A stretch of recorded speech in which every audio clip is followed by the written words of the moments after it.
महीना income tax के लिहाज से आखिर क्यों है बेहद अहम। शेयर ट्रेडिंग पर कैसे तय करें टैक्स की देनदारी, और साथ ही कैसे करें नकली जीएसटी नोटिस की पहचान और कहां करें इसकी शिकायत। इन सारे मुद्दों पर बातचीत करेंगे।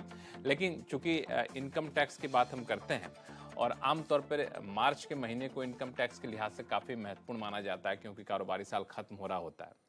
तो कुछ लोग अप्रैल को मानते हैं, चूंकि कारोबारी साल शुरू हो रहा होता है। लेकिन हम आपको बताने वाले हैं कि मार्च अप्रैल नहीं बल्कि मई का महीना जो है वो आपके लिए बेहद अहम है। क्यों अहम है? ये इसके लिए अलग अलग तारीख है, जिसमें उस तारीख तक आपको इनकम टैक्स जुड़े हुए ये काम निपटा लेने। वो काम कौन से और तारीख कौन से हैं, गौरी से पूछते हैं। गौरी, ये मई के महीने में भी कई सारी डेडलाइन है। बिल्कुल बिल्कुल लक्ष्मण, बहुत सारी डेडलाइंस हैं। सबसे पहले अगर हम शुरुआत करें तो 7 मई से पहले आपको टीडीएस जमा कराना है अप्रैल महीने का। जिस तरह हम हर महीने का टीडीएस अगले महीने की 7 तारीख से पहले या 7 तारीख तक कराते हैं।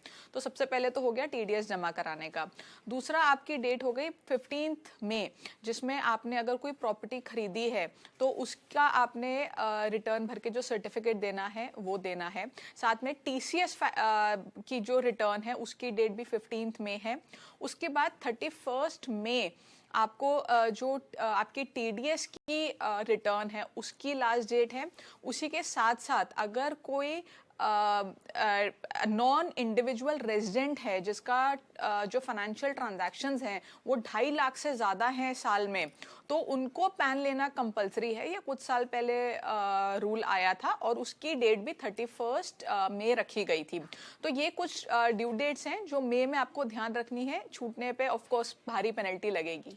बिल्कुल, छूटने में पेनल्टी लगेगी और कई बार आपको कंफ्यूजन होगा, क्योंकि हमारे शो में हर बार इस तरह कई सवाल आते हैं कि मैंने ये तारीख मिस कर दी, अब मुझे क्या करना होगा, मुझे इनकम टैक्स विभाग ने पेनल्टी लगा दी, उससे कैसे बचे, नोटिस आ गया तो उससे कैसे बचे। तो उस सारी चीज़ों से बचने का एक ही तरीका है, वो है ये तारीख जो इनकम टैक्स विभाग ने तय कर रखी है अलग अलग इनकम टैक्स की प्रक्रिया को निपटाने के लिए, जो गौरी ने आपको भी बताया। तो उन तारीखों का ख्याल रखें और इसको लेकर अगर आप अनुशासन रखते हुए इसका पालन करते हैं तो मुझे नहीं लगता है कोई तकनीकी दिक्कतें आने वाली दिनों में आने वाली हैं आपको।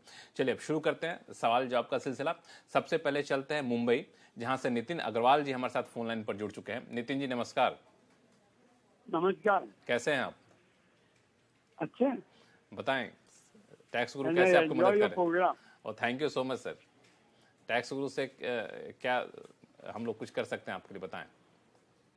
देखिए मैंने जो है हाँ करीब 9 साल पहले अच्छा एक फ्री बॉन्ड्स आए थे हाँ जो गवर्नमेंट कंपनियों के थे, पावर फाइनेंस कॉर्पोरेशन या आरईसी।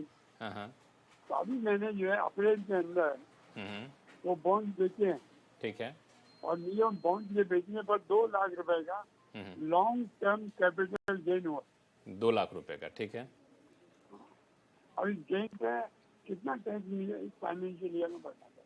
ठीक है, गौरी हैं बताएंगे आप। 24 में। ठीक है गौरी।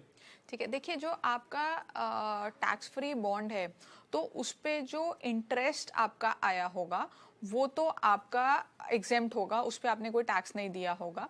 अब आपको इस पे लॉन्ग टर्म कैपिटल गेन हुआ है 2 लाख रुपए का, तो इस पे आपको टैक्स देना होगा। ये आपका एक तरह से डेट की तरह ट्रीट होगा। तो इसमें आप जो डेट की कैलकुलेशन होती है उस हिसाब से कैलकुलेशन करके आप 20% का जो टैक्स है वो देंगे। तो 20% का आपको टैक्स देना होगा, डेट की तरह इसका कैलकुलेशन करेंगे। नितिन जी आपकी दुविधा दूर हो गई? हाँ, इसका मतलब it will be treated as a share only. ये डेट की तरह होगा, शेयर नहीं, इक्विटी नहीं, डेट की तरह ट्रीट होगा। अच्छा, डेट की तरह ट्रीटमेंट इसका दिया जाएगा, उसके आधार पर आपको जो है सो टैक्स का कैलकुलेशन होगा। क्लियर है अब? तो मुझे लगता है कि आपकी समस्या आप सुलझ गई है। फिर भी कोई दिक्कत हो तो आप मुझे बताइएगा। तो अगले कॉलर हैं दिल्ली से एन दास गुप्ता जी, जो कि हमारे साथ फोन लाइन पर जुड़ चुके हैं। दास गुप्ता जी नमस्कार। हाँ नमस्कार सर। बताएं कैसे हैं? सबसे पहले टैक्स गुरु टीम को मेरा श्रद्धापूर्ण नमस्कार और हमारे अर्जी को लेने के लिए बहुत बहुत धन्यवाद। नहीं, हमारी पूरी टीम की तरफ से आपको भी नमस्कार। और रखते हुए हम अपने प्रश्नों पे आते हैं सर। जी बताएं सवाल क्या है। सेक्शन 10, 11 और 10, 12 दोनों रिकॉग्नाइज पीएफ है। ठीक है। और अगर मान लीजिए हम पीएफ एडवांस लेते हैं तो उसको किस सेक्शन में दिखाना है, और रिटायरमेंट के बाद जो पीएफ मिलता है उसको किस सेक्शन में रिफ्लेक्ट करना है, ये हमारा एक प्रश्न है सर। ठीक है, नहीं, देखिए दोनों सेक्शन अलग हैं। जो सेक्शन 10-11 है वो आपका स्टैट्यूटरी प्रोविडेंट फंड है। जो सेक्शन 10-12 है वो आपका रिकग्नाइज्ड प्रोविडेंट फंड है। दोनों में फर्क है। सेक्शन 10-11 जो है उससे आपकी जितनी प्रोसीड्स आती हैं वो आपकी टैक्सेबल नहीं होती हैं, वो आपकी एग्जेम्प्ट होती हैं। जो आपकी सेक्शन 10-12 की प्रोसीड्स हैं हालांकि वो भी एग्जेम्प्ट होती हैं, लेकिन उसमें कुछ क्लॉजेज हैं, जैसे कि आपको 5 साल की कंटिन्यूस सर्विस होनी चाहिए, या कुछ एक्सेप्शनल केसेस पे जैसे डेथ के केस में या परमानेंट डिसेबिलिटी के केस में वो एग्जेम्पशन मिल जाती है। आप अगर वो सारे जो कंडीशंस हैं वो फुलफिल करते हैं तो आप सेक्शन 12 में अगर आप वो रूल को फॉलो करते हैं, फुलफिल करते हैं तो एग्जेम्पशन मिलती है। तो दोनों सेक्शंस अलग हैं, दोनों अलग फंड है। सेक्शन 10-11 आपका स्टैट्यूटरी है, सेक्शन 10-12 आपका रिकग्नाइज है। दास गुप्ता जी क्या बिल्कुल क्लियर है? जी जी, तो यानी पीएफ एडवांस को हमको 10 सेक्शन 11 में ही डालना है? नहीं, देखिए वो डिपेंड करता है आपका स्टैट्यूटरी प्रोविडेंट फंड से आ रहा है या रिकग्नाइज्ड प्रोविडेंट फंड से आ रहा है। तो पहले आप ये देखिए वो कौन से प्रोविडेंट फंड से आ रहा है, उस पर डिपेंड करेगा। खाली एडवांस से कोई मतलब नहीं है। किस प्रोविडेंट फंड में रखा जाएगा मैडम? हाँ जी, क्या पीएसयू के जो एम्प्लॉई हैं वो कौन सा प्रोविडेंट फंड पीएफ कटता है उनका? जो आपको सैलरी स्लिप मिल रही होगी उस पे लिखा होगा। आप एक बार अपनी सैलरी स्लिप पे देखिए। तो उससे आपको बहुत सफाई आ जाएगी कि आप किस प्रोविडेंट फंड से आपको मिलता है। फिर उस सेक्शन के तहत आप उसको दिखा सकते हैं और फिर उसके हिसाब से टैक्स की देनदारी आप तय कर सकते हैं। चलिए लेते हैं अगला सवाल सुमित धर दीवान जी का, जो कि छत्तीसगढ़ से सवाल आया है।